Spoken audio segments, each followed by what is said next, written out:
Okay, here we go. Now let's talk about level calculations when we're using a differential pressure transducer. In this lesson, we're going to have some objectives. First, we want to define the terms that we're going to use in level measurement, especially when we're using a differential pressure cell. And we're going to have some terms like head, hydrostatic pressure, density, specific gravity, and a datum point.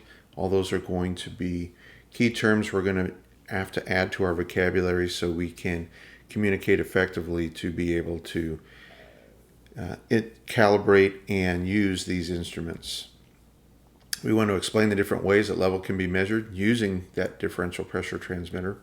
And we want to be able to compute the physical height of a tank based on some given measurements and determine the calibration range of a transmitter for specific physical installation parameters. Again, we have two different measurement systems. The imperial measurement system, most people know that as standard or English. So the imperial measurement system's foot, pound, Fahrenheit, and gallon. And the system international, which is the metric system, is a meter, gram, Celsius, and liter. We're going to look at that a little bit later. We're going to mostly use imperial systems in this course. We are going to talk a little bit about conversion in this video today. So to be able to figure out the volume of a tank, we first must need to know the head. So what is head? Head is the height of liquid that is going to produce the pressure at the bottom of the tank or pipe or tube, and is it expressed in some unit of length. So this particular tank that I'm showing here has an 8-foot head. Okay, so that's the term that we would use. What's the head of the tank? You would say 6.5 feet. Hydrostatic pressure is what is produced from that head. So it's the pressure exerted from a column of liquid. And we could say that column of liquid has a certain distance, and that distance we could term the head of that column of liquid. And then we can use the pressure exerted at the bottom of this column to determine the height or the head of the liquid. And when height is known, and if you know the physical parameters of the tank, you can actually calculate the volume. Here's an example of how height matters, but the actual volume of water does not. So I have the same head on all three of these vessels, even though they're all shaped differently. And the pressure is going to be the same because it's only the height, and we're going to learn in a minute the substance, what the substance is made of, is to determining the pressure at the bottom of the tank. So these are all the same liquid, it's water, and they're at the same height. So since the height is the same and the material that we're measuring is the same, the pressure is going to be the same. The circumference of the vessel or the side shapes of the vessel, like we have over here off to the right, is not a determining factor in the pressure that's exerted at the bottom. Here's a new term, density. So density is the ratio of a substance's weight to the volume that you're weighing. So in this depiction here, I have a cubic foot. You see I have a foot in height, width, and depth. So that is our definition of a cube. And so we have a cubic foot of water there, and we're weighing it, and it has a specific weight. So water has a density of 62.43 pounds per cubic foot. Technically, that's at 4 degrees centigrade, but we're not getting that deep. So the density of water is going to be very important for us to learn for the next term. But here, the density is going to change based on the material that we're weighing. So if we have just pure water, it's going to be that 62.4 pounds per cubic foot. Okay? But if we start adding a substance to the water, like salt, if we take ordinary seawater and weigh it, it's going to be heavier because it has salt in it. So the density, the average density of salt water, because salt water can vary in the sea, in the ocean, but the average is 63.96 pounds per cubic foot. You notice that's heavier than standard water, and that's because we have that additional salt added into the water, which gives it more weight. Okay, the specific gravity is going to be a ratio. It's unitless, but it's a ratio of the whatever density of the liquid that you're measuring as compared to water. Now, there is actually specific gravity for other substances than liquids. So this is our definition for a liquid. If we're talking about a gas, the specific gravity for a gas is going to be compared to air. But when we're talking about level measurement, we're only talking about liquids here. So I have a little depiction over here to the left, and that's showing that our salt water, which we just saw is heavier than water, if we put them both on scales of the same volume, the salt water is going to tip the scales in its direction because it is heavier. The specific gravity is very important in a lot of things, including the buoyancy of the material. So if we spill oil in a lake, it's going to float on the surface because it is lighter than water. Same for wood. Wood is lighter than water, so that's why it floats. Where some liquid like mercury would sink because it has 13.6 times more density than water does. Specific gravity is very important in determining the amount of water in a vessel because we're determining it based on its pressure, and if its pressure is higher based on its specific gravity, we have to compensate for that in formulas, and we're going to see that here in a moment. Okay, so let's get to some specific gravity formulas here. Specific gravity is that funny letter there that looks like a lowercase p is actually a Greek letter called rho, and rho is just a letter that we use to represent density. And we're going to take the density of whatever substance and divide that into water and the density of water, and we'll get its specific gravity. So SG we're going to use as a shortcut for specific gravity, and it has no units. And then rho is the density of whatever material. So let's look at our saltwater example again. So the density of the material, in this case, we're going to use pounds per cubic foot. So from that previous slide, we know that salt water, or at least the average salt water, is 63.96 pounds per cubic foot, and water is 62.4 pounds per cubic foot. And if we want to figure out the specific gravity, all we have to do is divide salt water's density by water's density, and that gives us a 1.025 specific gravity for salt water. What does that tell us? That tells us that salt water in comparison to water is going to be heavier. So it's going to be very important when we are calculating, if we have a tank filled of salt water and we're measuring the pressure at the bottom, we are going to have to compensate for that pressure that we're measuring at the bottom. Let's look at something that's lighter than water. So again, here's our formula. Rho is the density of the material. And if we're measuring something like ethanol, ethanol is ethyl alcohol. It is a substance that is lighter than water. You can see that here because it's 49.27 pounds per cubic feet. And then water is a constant 62.4 pounds per cubic feet at 4 degrees centigrade. And our specific gravity is going to be our rho of our substance divided by rho, or our density of water. So specific gravity for ethanol is going to be 49.27 divided by 62.4, and that gets us 0.79. So that tells us that water is going to tip the scales in its direction because ethanol is lighter if we're measuring the same volume there, and it's a cubic foot. So back to our comparison, we know that the shape of the vessel is not going to make a difference, right? And the height is still kept the same here. So we have the same head, but our pressures are going to be different, and it's because our specific gravity has changed. We just saw that water, in comparison to salt water is heavier, so therefore it's going to produce more pressure because it weighs more than water.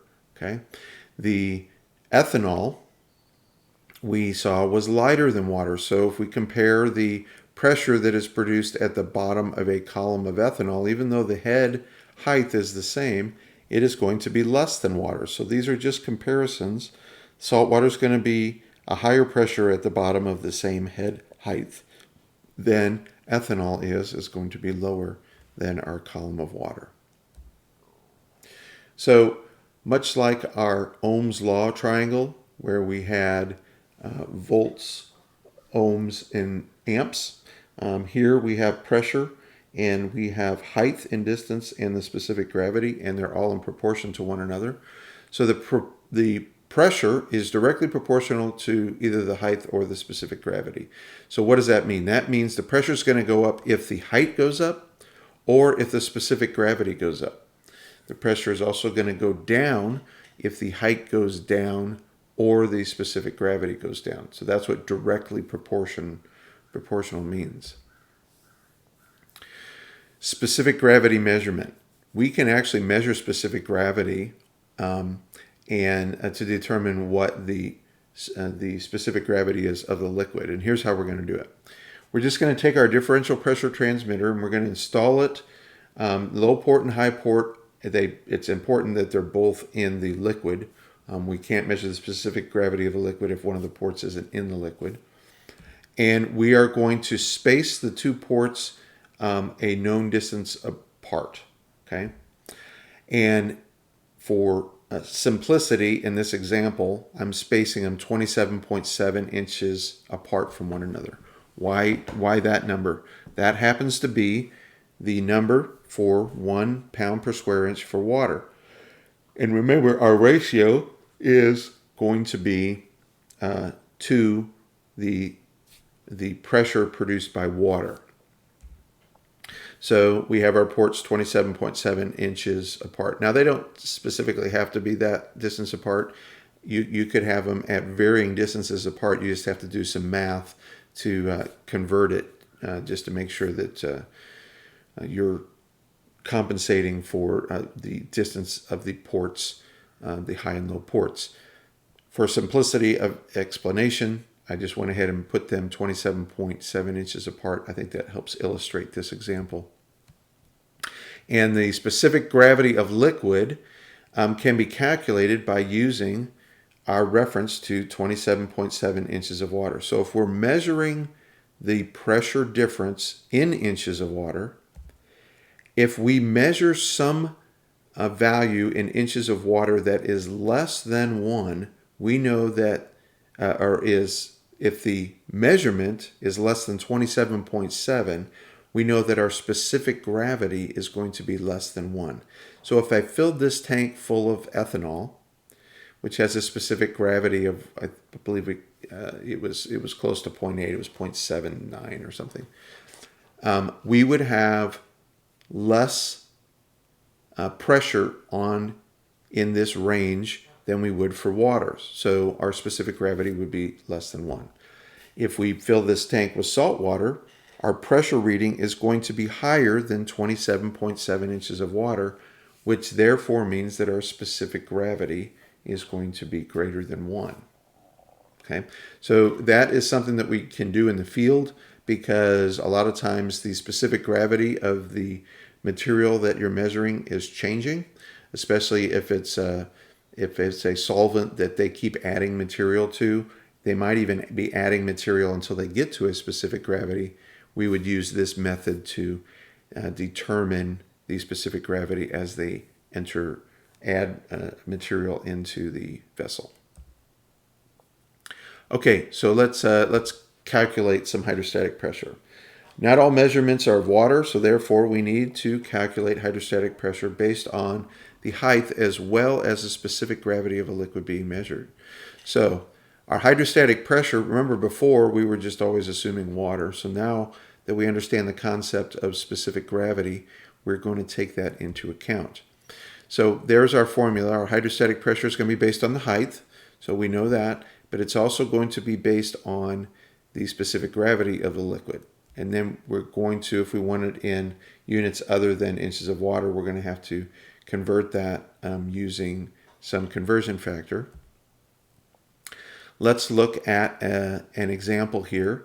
So we have a open vessel tank. The pressure measurement device is at the very bottom of the tank. And we want to calculate the pressure at the port at the bottom of this vessel if our head is 12 feet and if the liquid is something other than water. It's going to be much heavier than water. It's going to be 2.17 times heavier than water. Okay, so we have a head of 12 feet. We're going to use the formula that we had on the previous page. We're going to take our head times our specific gravity, and then we need to convert it to gauge pressure. And so we're going to use a conversion factor for that based on the units of our head, which in this case is feet. So pounds per square inch gauge, remember that G stands for gauge. We're not dealing with atmospheric pressure here, it's gauge pressure. The conversion ratio is 2.31 feet equals 1 pound per square inch in the gauge measurement. So to convert this, all we have to do is take our 12 feet of head and multiply it times our specific gravity, which just comes from this formula right up here. And then we're going to convert that to our PSIG by dividing it by the 2.31 feet of water. And we're going to get a pressure reading at the bottom of that tank of 11.3 pounds per square inch gauge. Okay, so that's how to solve that problem. Let's look at another one. Let's calculate the gauge pressure if the port on the bottom of the vessel is measuring 56.7 inches of head. So we're going to have a different unit to convert here with the liquid that has a specific gravity of 0.92. So this is lighter than water, the liquid that we're measuring here. And there is our head that is produced, our head that is going to produce the pressure on our differential pressure cell. And so here is our conversion factor again that we've already learned. We're just going to take our head times our specific gravity, and then we're going to convert that over to pounds per square inch gauge using some conversion factor. In this case, our conversion factor, since we're given the head in inches, is going to be 27.7 inches of water is our conversion factor to get to 1 psi-g.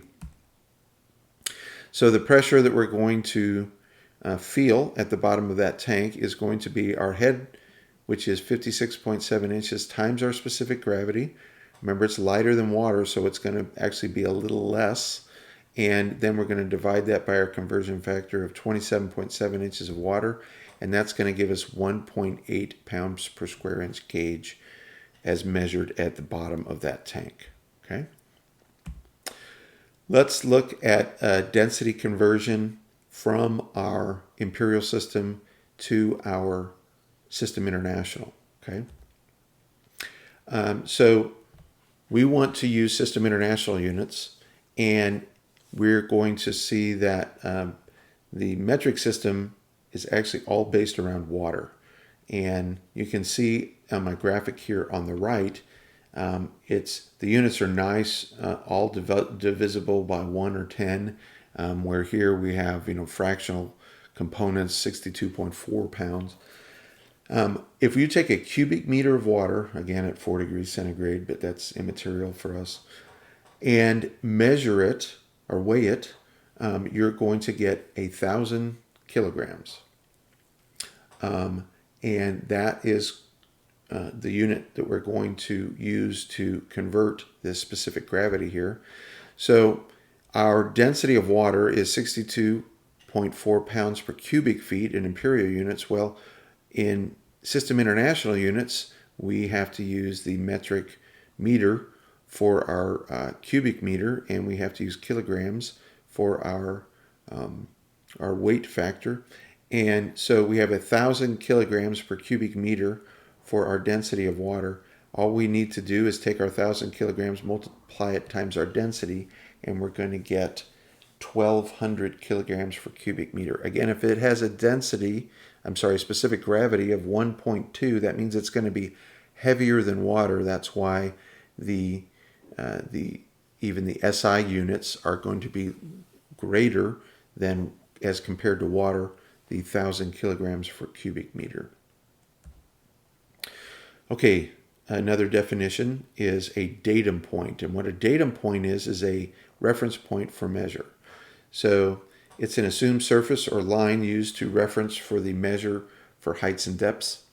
And they use this term a lot for surveying, because if you're surveying for a map, you pick a datum point and then you're referencing everything from that datum point.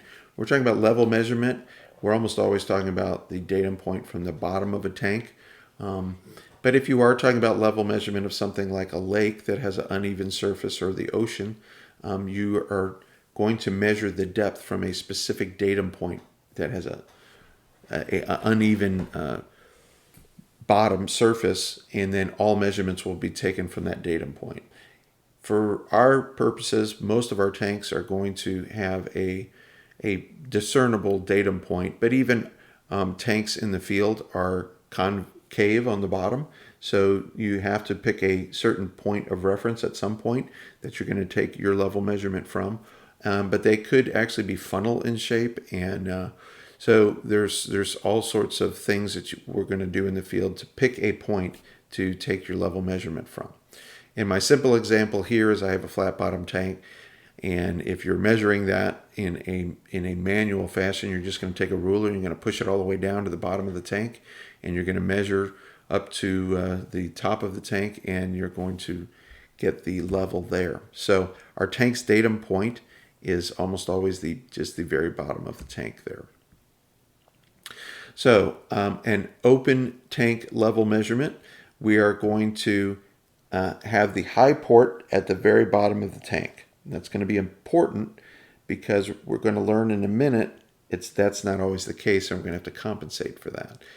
But the reason why in this example is, the first example is, it takes into account we're measuring the instrument datum point and the tank's datum point are the same point, so it makes it very easy. The low side, in this case, because we have an open tank, is going to be vented to atmosphere, just like our tank. Our tank is vented to atmosphere, and so is the low side of our differential pressure transducer. Our minimum level, therefore, is just going to be the bottom of the tank, and the maximum level is the maximum that we want to fill this tank, and that's going to be what we're going to consider 100% or full. And then H in this case is going to represent our head, our tank head, and X is going to be our range of our tank from 0% to 100%. So our low range value of our differential pressure cell is going to be 0 inches of water, because it's vented to atmosphere. Our high range value is just going to be our X, our height of our tank, but we have to take into account that we may not be measuring water. We may be measuring something that's heavier or lighter than water, so we're going to multiply that times our specific gravity. Our low port is going to experience just atmospheric pressure, so it's going to have 0 inches of water on it. Our high port is going to have a pressure that is going to be proportional to the head pressure, wherever the tank is, times our specific gravity. And our process variable that the differential pressure cell is going to put out is going to be just the difference. That's all a differential pressure cell can do, is produce the difference in pressure that it experiences. So that's going to just be our high port minus our low port. And that means that in this case, it is also going to be the level in the tank. And the reason is because our transmitter datum point and our tank datum point are the same point. So therefore, our level and our PV are going to be the same.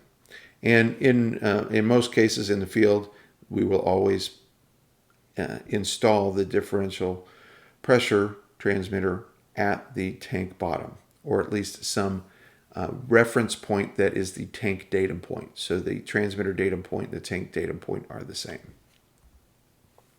Now let's get into closed level measurement, and this is why we're going to use a differential pressure cell for a lot of these instead of just a pressure transducer.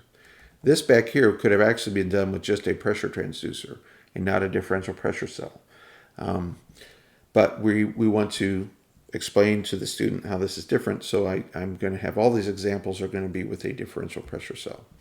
So here I have a closed cell that we're measuring in. So that means that a pressure can build up in the top of the tank. It's not vented to atmosphere anymore. So we're going to take the low pressure port and we're going to place it up above the liquid level in the tank, and it is going to measure the pressure in the top of the tank, and that's going to be very useful to us. So our high port at the is at the tank bottom. Okay, so our transmitter datum point and our tank datum point are the same still. Very good. But the low side is going to be gas pressure from the top of the tank. And again, that top port needs to be above the liquid level. We don't want liquid to fill up in here. We're going to learn in a minute that's going to change things. We want that to be a gas. We want it to be no liquid in that particular capillary.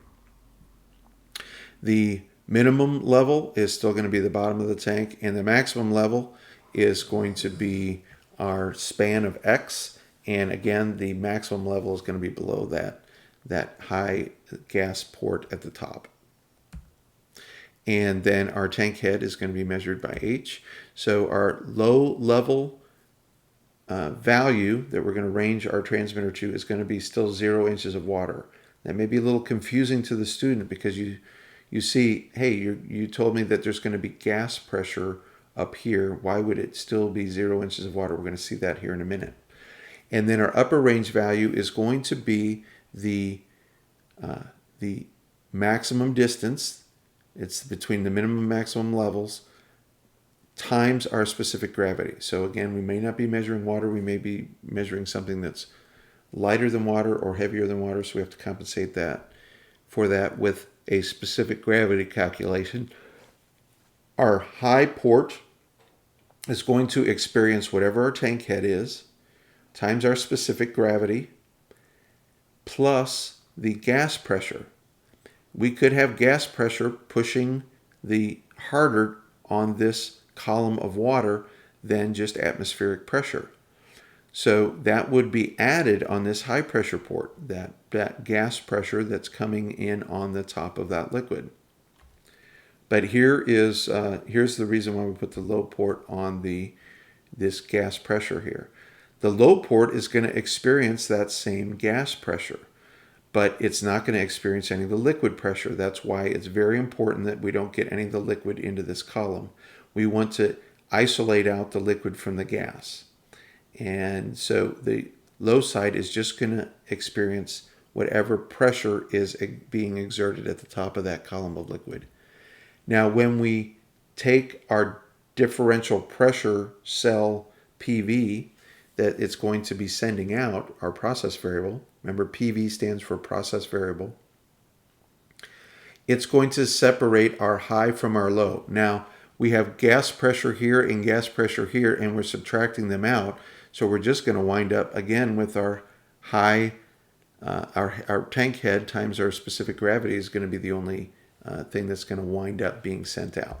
So that's why our high level is just going to be, again, our process variable. And that's how in the physical world we can compensate for a pressurized vessel when we're in level measurement. Okay, so that's pretty cool that we can do that and not have to do any math. It's all just done in physical properties of our measurement. Okay, let's talk about a false datum point. My previous examples, we had the transmitter at the very bottom of the tank. And here in this example, you can see the transmitter is not being measured at the bottom of the tank. A false datum point is a point of measure that is not at the same plane. This dotted line here is representing the plane of the instrument itself. And in level measurements, the datum point is not always going to be that tank datum point. So when we talk about how much level we have in the tank, we really want it from the bottom of the tank. But unfortunately, our transmitter is not measuring from the bottom of the tank. It's measuring from something off the bottom of the tank. And we could have an example where the pressure is, the transmitter is actually mounted below the tank. So we're going to have this head pressure that's going to be produced here by this level, and it's going to be impossible for us. We would have to go and drain that out every time for us to get to a perfect empty tank measurement, and we don't want to do that. We don't want to have to do a manual process in an automated control system. So that head pressure is the force that is going to be the difference from the tank datum point to that instrument datum point. And in level measurement, that can cause errors if we don't compensate for it. So we're going to look at some strategies of how we can compensate for that. Okay, so the term is going to be called zero suppression. We're suppressing out our zero level measurement by having, even when the tank is empty, some sort of pressure being experienced at the differential pressure transmitter. So we have our tank datum point, but then we have our transmitter datum point, and our transmitter datum point is going to be what's called a false point, and it's going to be suppressing the zero that we would normally have if the transmitter was installed properly. And sometimes in the field this is necessary. Maybe the transmitter needs to be installed at a different location for various reasons, and we just have to compensate for it. That head pressure, we're introducing a new letter in our formulas. It's Y. Y is going to be the head pressure that we don't like here. And we have a minimum level measurement, still going to be the bottom of the tank, and the maximum level measurement is going to be at the top of the tank. And we have H representing our head pressure. So now, to compensate for this, our low range value we're going to calibrate for is going to be at that low, the low level, the minimum level measurement. We're going to be experiencing this head pressure here. So we're going to go ahead and say that's our low range. So we're going to send out 4 milliamps if we see whatever we compute for Y times our signal value. And we're going to then produce 20 milliamps for this high range by taking the low range, the span of X, and multiplying it times whatever specific gravity that we have. And we're going to add in that head, and that's going to give us our high range here. So what the transmitter is going to actually experience, the low port's vented to atmosphere, so it's still going to see 0 psig, and the high port is going to see our head pressure here, plus our multiplied by our specific gravity to take into compensation if it's not water, and then we're going to also have this additional leg that is filled full of that water. So we computed that up here with our low range value, and so we're just going to add that back in, and that's what it's going to experience. The span is always going to be the difference. The actual level in the tank is going to be the process variable that this sends out minus our low range value, which is going to be this head level here. Okay. So let's look at an example and how we can solve these in your homework. So a tank level has a maximum fill of 15 feet. Okay. And the pressure transmitter is mounted 5 feet below the tank's datum point. The specific gravity is 1.0, and the tank is 75% full right now. So calculate the reading in pounds per square inch gauge with and without compensation. Okay. So first, let's get the values down per our graphic here. So our X range is 15 feet. It says it has a max fill of 15 feet, but it's telling us it's only 75% full. And we know that we're going to have our false datum point, or our zero suppression, is going to be off by 5 feet. And then our head height is going to be 75% of our 15-foot max fill, which is going to be 11.5 feet. Okay, so I changed them on the graphic here, so we're just looking at the actual numbers. 15 feet minimum to maximum on the tank fill. 11.5 feet is our head right now, and then we have a 5-foot leg down to our transmitter. Since we have specific gravity of 1.0, we know that we have water in our tank. So our low range value is going to be set to 0 feet of water for a non-compensated. This is, if we don't compensate for that 5-foot leg, we're just going to set that to 0. And then our upper range value would be, and we have to, this transducer is going to experience a 15-foot maximum plus our 5-foot. So we have to add those together, and we would have to calibrate for 20 feet. So our transmitter is going to send out 4 milliamps at 0 inches or feet of water in this case, and it's going to send out 20 milliamps at our 20 feet of water. So our span is going to be 20 feet of water, and our low, what we're actually going to experience down here is going to be 0 feet of water for our low. And at this time, we have, at least in our tank, 11.5 feet of water. But the high side is also going to be experiencing this 5 feet of water added in. And our low range subtracted from our high range is going to give us our differential pressure of 16.5 feet. If we convert that to PSI, we're going to get 7.03 pounds per square inch. Okay, so that's not compensated for. That's going to be a false reading. So let's compensate for that. We're going to calibrate this transmitter for the low range value to send out our 4 milliamps at 5 feet of head. Because if we drain this tank, we're still going to have the 5 feet of head showing here. So we're going to send out 4 milliamps for the 5 feet of head. And then for our upper range value, we're going to send out 20 milliamps for our 20 feet of head. So there we're going to have just a range of 15 feet on our transmitter. Okay, and that's going to help us immensely. So our high side is going to just experience 11.5 feet difference between those two.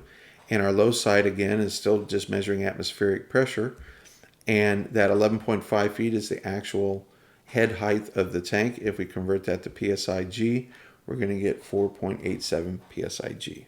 Okay, so that's how to compensate for that zero suppression and get our 4 to 20 milliamp signal that we're sending out to some sort of control system or indicator to compensate for that zero suppression that we have.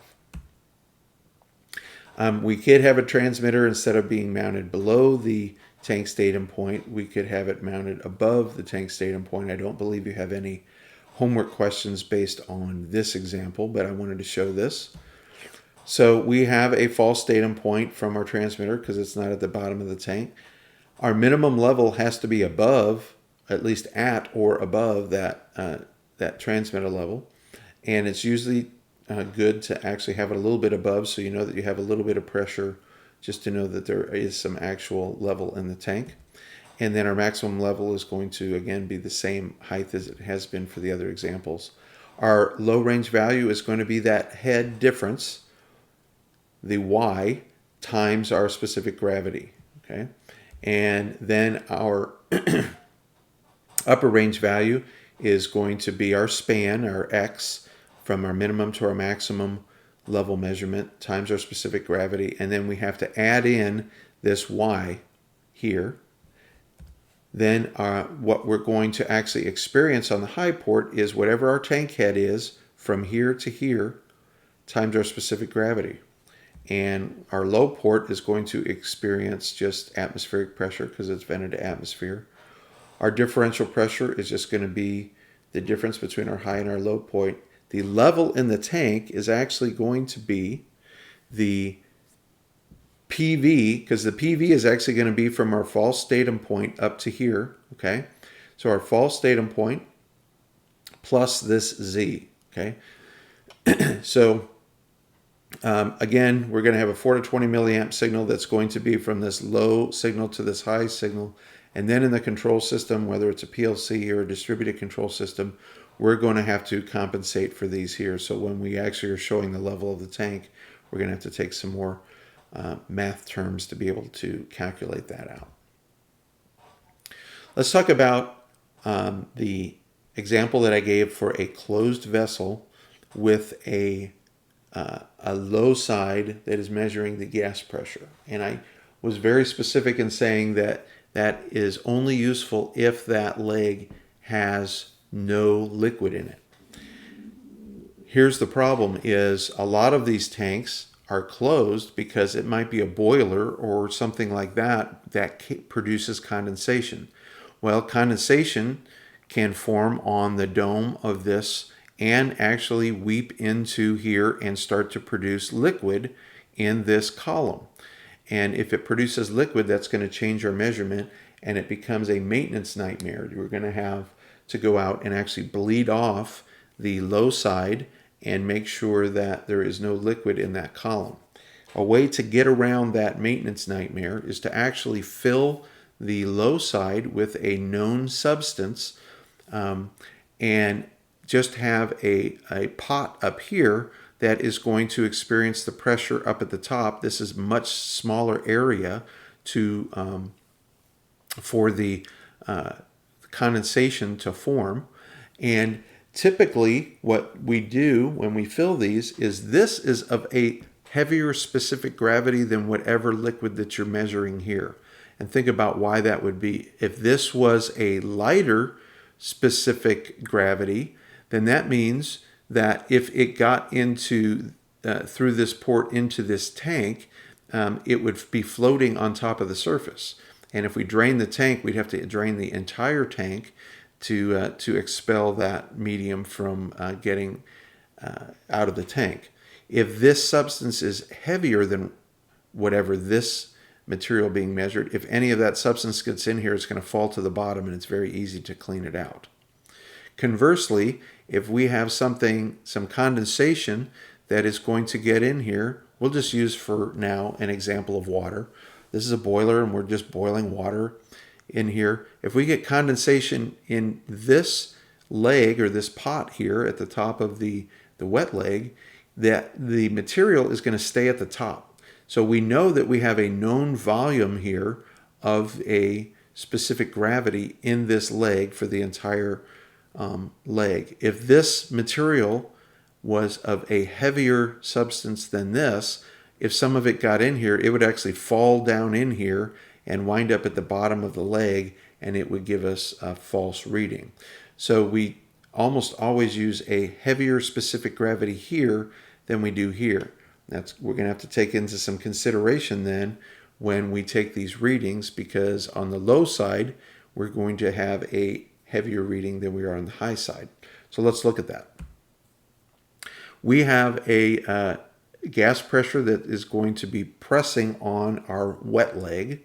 This is called a wet leg in this system, meaning that the low port has some sort of known substance filled in it. And the height of that wet leg is what's called the wet leg head. Okay, so for the low side value, range value that we're going to calibrate this transmitter for, we're going to take the wet leg height and we're going to multiply it times the specific gravity of whatever substance we have in here. When I created this graphic, I specifically made this a different color to show that it's a different specific gravity than what we're measuring in this tank.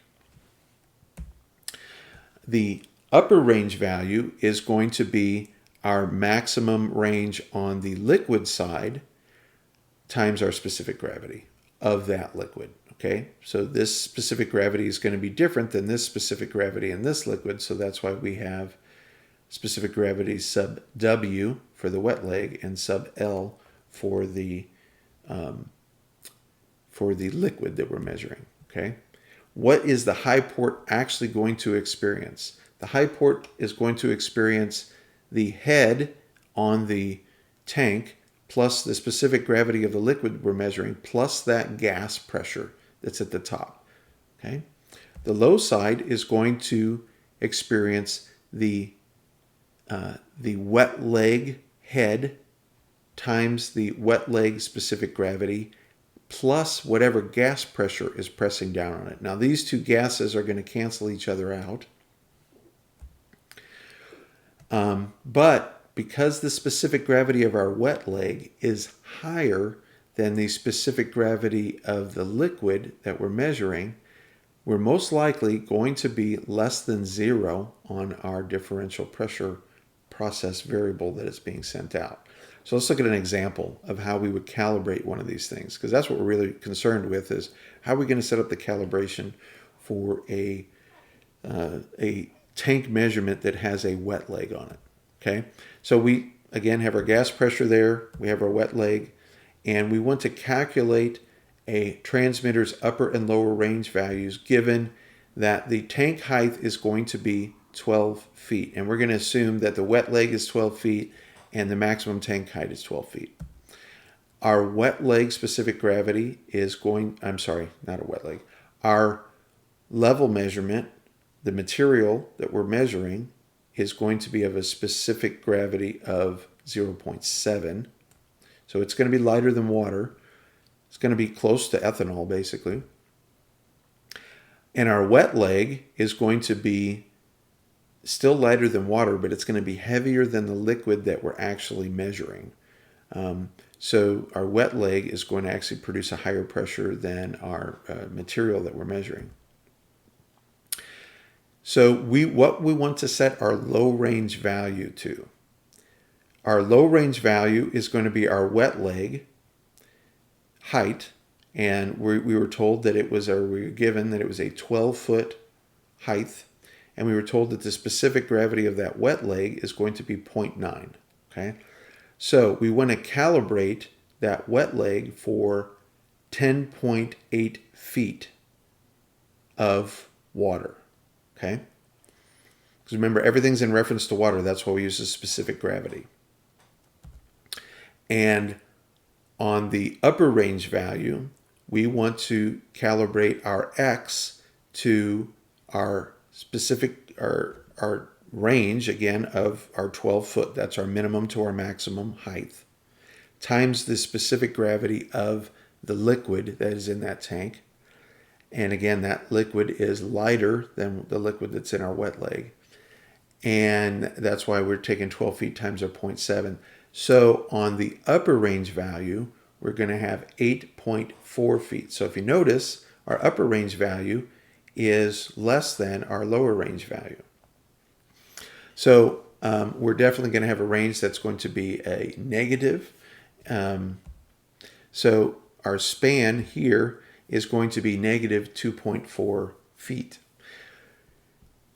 Now, this is still going to be valuable in a control system because we still will be able to take our 4 to 20 milliamp signal and be able to derive the height in the tank based on that pressure input. But the main reason that we use this wet leg is to keep any condensation in a closed vessel tank from getting into our wet leg or getting into our low port measurement and making our measurement off because we're measuring the pressure of a liquid height in that low side plus the gas pressure. So we specifically go ahead and fill it with liquid to have a known liquid in there instead of condensation or some other contaminants that can get in there. So this PowerPoint and video should be helpful in you doing your homework for this week on level measurement. I hope that helps, and we'll see you in the next video.